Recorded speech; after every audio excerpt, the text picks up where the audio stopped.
அன்புள்ள சகோதரர்களே, எனவே இப்ப அடுத்த ஸ்டெப்பாக நான்காவதாக நாங்கள் புரிந்து கொள்ள வேண்டிய அம்சம் என்ன தெரியுமா? நெருங்க வேண்டாம் என்பது நமது பாவத்திலே வீழ்த்தக்கூடிய நம்மை சூழ உள்ள காரணங்களை தான் இது குறிக்கிறது. அல்லாஹ்வாக தடை செய்தவைகளை இது என்ன செய்யல, முழுமையாக குறிக்கவில்லை. அல்லாஹ்வா தடை செஞ்சா நம்ம தவிர்த்து தான் ஆகணும். உதாரணமாக எல்லாரும் எப்படி விளங்கப்படுத்துறாங்கன்னா, நெருங்க வேண்டாம் என்று சொன்னா ஹிஜாப் அணிவதை குறிக்கிறது. இஸ்லாம் வந்து ஹிஜாபை என்ன செய்யறது குறிக்கிறது. நெருங்க வேண்டாம், ஹிஜாப் அணிஞ்சுதான் ஆகணும், விளங்கிட்டா? அது நெருங்க வேண்டாம் என்ற பட்டியல்ல நேரடியாக என்ன செய்யாது, வராது. அதே போல நீங்க பாருங்க, இஸ்லாம் தடை செஞ்ச எத்தனையோ விஷயங்கள் இருக்கு, தண்டனைகள் அது இதுன்னு நிறைய இருக்கு, அவதூறு இப்படி இருக்குது. இவைகள் வந்து நேரடியாக வராது. நேரடியாக நெருங்க வேண்டாம் என்பது எதை குறிக்கும் தெரியுமா? நம்ம இதுல கால் வைத்தால் அது நமக்கு ஹலால், நம்ம செய்ய போறது ஹலால். ஆனா இது கால் வச்சா எண்டிங் இதுக்கு கிட்ட போறதுக்கு என்னது வாய்ப்பு இருக்கு என்று சொன்னா அதைத்தான் இது குறிக்கிறது. சரி, அது எப்படி என்று தீர்மானிப்பது? ரசூலுல்லாஹ் என்ன சொன்னாங்க? உலகத்துல யாரும் அதை தீர்மானிக்கலாது. உடலிலே ஒரு சதை துண்டு இருக்கிறது, அது சீரடைந்து விட்டால் எல்லாம் சீரடைஞ்சிடும். உனக்கு அது விளங்கு. இஸ்தஃப்தி கல்பக், உனது இதயத்தை தீர்ப்பு கேட்டுப்பார்.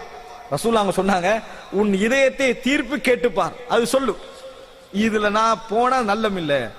ஆனால் நிறைய பேர் வெளியே நியாயப்படுத்திக் கொள்வாங்க, அதெல்லாம் என்னமெல்லாம் சொல்லி நியாயப்படுத்துவாங்க. ஆனா எண்டிங் என்ன செய்யும், அதுலதான் போய் முடிவது. இப்படி நிறைய பாவங்கள் நிறைச்சு பாருங்க, சுத்தி சுத்தி எல்லாம் நம்மளுக்கு எப்படி எல்லாம் வர வாய்ப்பு இருக்கிறது. இப்ப பாருங்க, இன்றைக்கு இளைஞர்கள் அதே போன்று நல்ல நல்ல மக்களை எல்லாம் பாதித்துக் கொண்டிருக்கக்கூடிய ஒரு அம்சம் தான் இன்றைக்கு இணையதளம், தொலைக்காட்சி, அது போல என்னென்னதெல்லாம் இன்றைக்கு இருக்கு, மொபைல்.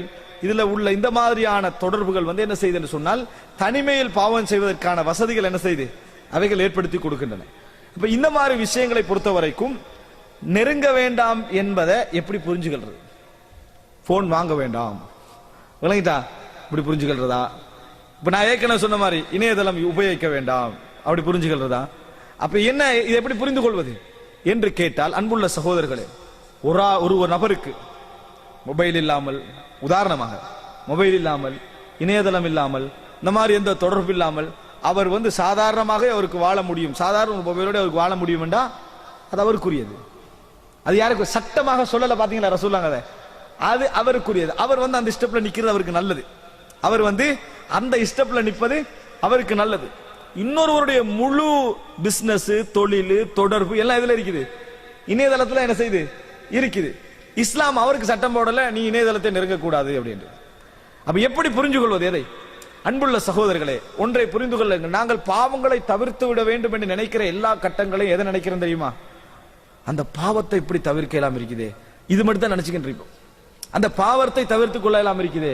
இன்றைக்கு இங்க சவுதி அரேபியால நீங்க பார்க்கலாம், அதே போல வெளிநாட்டில் வந்து தங்கக்கூடியவர்களை பார்க்கலாம், ஃபேமிலி இல்லாம, குடும்பம் இல்லாம, இந்த மாதிரி அதாவது முகையம்கள், அதாவது இந்த இதுல அதாவது கேம்புகள் இருக்கிறாங்களா தங்கி, அவங்கள தனிமையான வாழ்க்கை, தனிமையான வாழ்க்கை. இந்த மாதிரி கட்டங்கள்ல என்ன செய்யும் சொன்னால், சைத்தான் வந்து மிக தூண்டுதலாக என்ன செய்வான், இருப்பான். சிலரை நியாயப்படுத்துவான், நம்ம சினிமா பார்க்கட்டி என்ன செய்யறது, இந்த டைம்ல நம்மளுக்கு எப்படி டைம் ஓடும், இல்லைன்னா இந்த மாதிரி மென்டல் என்ன செஞ்சிடும், நம்மளுக்கு பைத்தியம் முடிச்சு போயிடும் அப்படின்னு ஒரு காரணம் ஏற்படுத்துவான். இதை மற்றவங்களும் நம்மகிட்ட சொல்றாங்க, அப்படி அவன் பார்க்கத்தான் செய்யணும், அவனுடைய மனநிலை அப்படி அப்படி என்னது, இந்த மாதிரி மனநிலையால பைத்தியம் முடிச்சிருமோன்னே கேட்க போறோம்னு பயந்து ஓடி வந்துடுறான். நம்ம ஏதாவது சொல்லி பைத்தியமாய் கடைசியில் நம்ம பேர்ல வந்துடுறான். அப்படி இல்லை அன்புள்ள சகோதரர்களே. இந்த மாதிரி நபர்கள், இந்த மாதிரி சகோதரர்கள் எல்லாரையும் சொல்லலாம், அந்த மாதிரி நடக்கக்கூடிய சகோதரர்கள்லாம் என்ன எப்படி புரிந்து கொள்ள வேண்டும், எதை யோசிக்கிறாங்க தெரியுமா? இதை எப்படி தவிர்ப்பது, இதை பார்க்காமல் எப்படி இருப்பது. பார்க்காமல் எப்படி இருப்பது அவங்க வழங்கின என்ன தெரியுமா? இதை ஓ பண்ணிட்டு பார்க்காம வைக்கிறது, இதை மட்டும் தான் நினைச்சாங்க. நடக்காது. அன்புள்ள சகோதரர்களே, அஸ்பாபுகள், காரணங்கள் என்ன? நான் அங்கு யாரு காரணங்களை பற்றி யோசிக்காமல் வெறுமனே பாவத்தை விடுவதை பற்றி அதை மட்டும் யோசிக்கிறாங்களோ, ஒரு நாள் என்ன செய்ய முடியாது, அவரால் பாவத்தை விட முடியாது. எதை யோசிக்கணும்? என்ன காரணமாக நான் இதில் போய் விழுகிறேன், என்ன காரணமாக இந்த பாவத்தை, அந்த காரணங்களை யோசிக்காமல் ஒரு நாள் போக முடியாது. முதலாவது பாருங்க, கெட்ட நண்பன் காரணமாக இருக்கலாம். நீ இருக்கக்கூடிய ரூம்மேட், நீ சில பொழுதுல கண்ட்ரோலா வந்து நல்ல முறையில் படுக்கிற லெவலில் தான் இருப்பாய், வந்தோடனே போய் தூங்கிரும் அவன் ஒன் பண்ணி வச்சிருப்பான். உதாரணமாக இப்ப நீ பாவம் செய்வதற்கும் காரணம் தான் இங்க மெயின், முக்கியமான காரணமாக இருந்தது யாரு? உனக்கு பக்கத்தில் உள்ளவர். நீ எதை யோசிக்கணும்? இப்ப நீ பாவத்தை எப்படி தவிர்ப்பது என்பதில் நீ யோசிக்க வேண்டிய பகுதி என்ன தெரியுமா? இவனை எப்படி தவிர்ப்பது, இதுதான் யோசிக்கணும். ஒன்றை புரிந்து கொள்ளுங்கள், பாவத்தை தவிர்ப்பதை விட பாவத்துடைய காரணிகளை தவிர்ப்பது லேசு. பாவத்தை தவிர்க்கிறதுக்கு உங்களுக்கு உள்ளம் பாரமா இருக்குமா? அதை விட மிக இலகுவானது பாவத்துடைய காரணிகளை தவிர்ப்பது. பாவத்துடைய காரணிகளை தவிர்ப்பது. இப்ப அந்த அடிப்படையில் நீங்க எதை யோசிக்கணும்?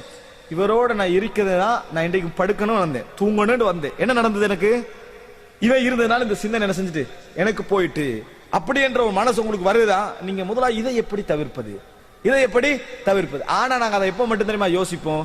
ரூம்ல இருந்து மாத சம்பளத்துல வளமையா ஒரு 150 ரியால் 180 ரியால் களவு போகுதுன்னா மட்டும் தான் அதை யோசிப்போம். இவனோட இருக்கிறது தான் நம்மளுக்கு பிரச்சனை, 150 போகுதுன்னு மத்த நேரத்தில் அதை யோசிக்கவே மாட்டோம். விளங்கிட்டா? இது நம்மளோட சிந்தனை. அவங்க அது அவங்களா தந்திக்கிறானா, எப்படி மாத்துவது அப்படின்றாங்க. இனி இப்ப எப்படி மாத்த ட்ரை பண்ண, இதை யோசிப்பது கிடையாது. அதே போல நம்ம இரவுல ஏதாவது ஆபீஸ் வேலை, அந்த வேலையை நம்ம விழிக்கிறோம், ஆபீஸுடைய வேலை, ஏதோ ஒரு வேலைக்காக நம்ம என்ன செய்யறோம், விழித்திருக்கிறோம். இந்த விழித்திருப்பதனால் நம்மளுக்கு என்ன செய்கிறது, இந்த விழிப்பு, இந்த நம்ம இரவுல விழிச்சிருக்கிறது தான் நம்மளை ஒரு இரவு நடுநிசையாக நேரம் செல்ல செல்ல பாவத்தின் பக்கம் கொண்டு செல்கிறதா? நம்ம அந்த வேலை எங்க மாத்திரணும்? இரவில் வேலை இல்லை, இரவில் வேலை இல்லை. இரவில் வேலை இல்லாமல் இதை எப்படி பகலில் செய்து கொள்வது, எப்படி ஆபீஸ் நேரங்களில் என்ன செய்வது, செய்து கொள்வது, எப்படி வேறு ஓய்வு நேரங்களில் இதை செய்து கொள்வது? இதை நீங்க க்ளோஸ் பண்ணீங்கன்னு வைங்களே, அது உங்களுக்கு லேசாரி. நம்ம எப்படி ட்ரை பண்றது தெரியுமா? நம்ம முக்கியமான வேலை செய்யற நேரத்தில் இப்படி தவறுக்கு போயிடுறோமே, அது எப்படி தவிர்ப்பது? எப்படி தவிர்ப்பது? தவிர்க்க இயலாது. இதை தவிர்த்துருங்க. அஸ்பாப் வலா தக்ரபூஹா, நெருங்க வேண்டாம். விளங்கிட்டா? நீங்க இதை தவிர்த்தால் உங்களுக்கு இதை தவிர்க்கிறது லேசு. எது கஷ்டம் தெரியுமா? நீங்க பாவத்தை தவிர்த்தல் என்பது என்னதான் சைத்தான் பாரமாக காட்டுவான். காரணிகளை தவிர்ப்பதை சைத்தான் என்ன செய்ய மாட்டான், பாரமாக காட்ட மாட்டான். பெண்கள் வீட்டுல ஓய்வாக இருக்கிற நேரங்கள், அது இங்க சவுதி அரேபியா நிறைய ஓய்வுகள் கிடைக்கிறது வாய்ப்புண்டு. இந்த மாதிரி நேரங்கள் அவங்களுடைய சிந்தனை என்ன செய்யும், இயல்பிலேயே செய்த உண்மை இல்லாட்டி ஏதாவது ஓடும். நான் ஏற்கனவே உங்களுக்கு சொன்னது போல, எப்படி இந்த முகநூலில் பேஸ்புக்ல இந்த தொடர்ந்து இருந்து கொண்டிருப்பாமல் தடை அப்படியே விதிவிலக்காக வருவது அப்படின்னு யோசிச்சிருக்கிறாங்க. யோசிச்சு நீ இதுக்கு பின்னால யூஸ் பண்ணுவதில்லை அப்படின்னு நீங்க வந்துட்டு ஒரு வேலையும் இல்லை, வெளியே என்ன வேலை செய்யறது, சரி பேஸ்புக் தூக்கும் அப்படின்னு அங்க திறக்கிறது. எப்படி அது? வெளியில உனக்கு வேலை இருந்தா, வேலை இல்லாட்டி நீ எங்க போவாய்? அங்கதான் போவாய். அதனால முதலாவது வெளியில என்ன வேலை என்று தீர்மானி. வெளியில என்ன செய்யணும், இது செய்யணும், இது செய்யணும், இது செய்யணும் சொல்லிட்டு இதை விடு, போக மாட்டேங்க. இங்க ரீசனை நீங்க சரியாக உருவாக்கிட்டீங்கன்னா இது அதை விடுவதுன்னு மட்டும் முடிவெடுக்கிறது. இங்க என்ன செய்யறதுன்னு முடிவெடுக்கிறது இல்ல. இது இப்படி இருக்கிறதை விட அங்க போய் நல்ல தவா செய்யறது என்னது நல்லதா இல்லையா? அதனால் அன்பு, எதை யோசிக்கின்ற பொழுதும் அதன் காரணிகளை யோசிக்கிறது தான் குர்ஆன் என்ன செய்கிறது, நிறைய உபயோகிப்பதை நீங்கள் பார்க்கலாம். எதுவாக இருந்தாலும் சரி. அப்ப இந்த மாதிரி ஒரு அம்சம் வீட்டுல நம்ம அதை இந்த மாதிரி ஓய்வு நேரம் கிடைக்கக்கூடிய பெண்கள் என்ன செய்யணும், நான் ஏன் எதன் காரணமாக நான் இதுக்கு போறேன், இன்டர்நெட் இருப்பதுதான் காரணம், லேப்டாப் இருப்பதுதான் காரணம், அதெல்லாம் காரணம் இல்ல.